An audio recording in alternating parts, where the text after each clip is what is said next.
we know that this side is going to be a lot longer than this side. So that's why we have to add all these little pieces on the other side to get it to tip up like that, right? So that's kind of how this works, you know, while you're working on your own individual stirrup, you'll be paying attention to how the stirrup goes. You know, some of them go out a ways first and then really crank it in. Some of them are flat across the top. You got to look at your own and sort of plan it as you go. You know, like, oh, geez, I need to have 2 short ones and then a long one. Or 1 long one and then a short one and then another long one, you know. Get kind of a pattern going. And typically these guys made pretty symmetrical stirrups. So if you put the same pattern on both sides, you should be okay. It's not a promise, but you should.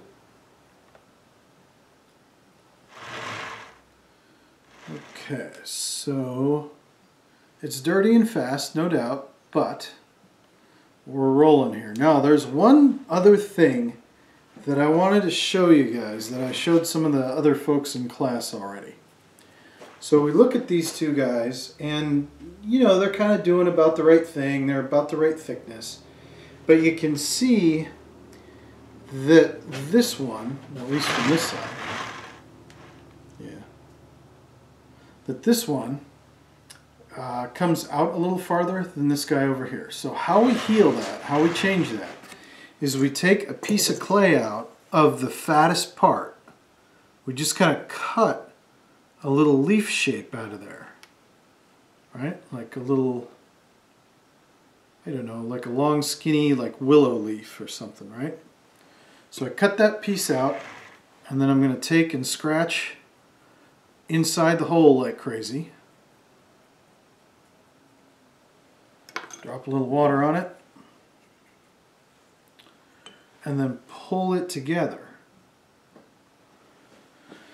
After that, you'll need a teeny tiny little coil. Teeny tiny little coil, thin coil, to go over the wound on the outside and the wound on the inside. And in that way we make it whole again.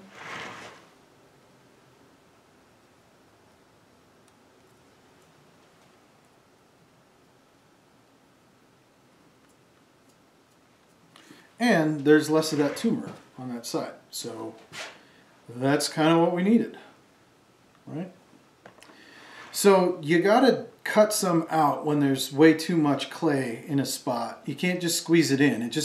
It'll go someplace else and mess things up. So take the time to stop and kind of do that as you need to. And then every once in a while you want to go back and really look at this thing and make sure it's doing what it ought to be doing. You know, going out as fast or slow as yours needs to go out.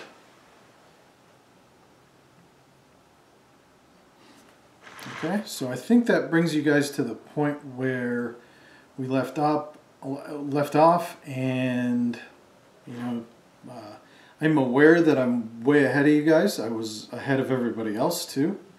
I just am trying to prepare you for each subsequent step before it comes.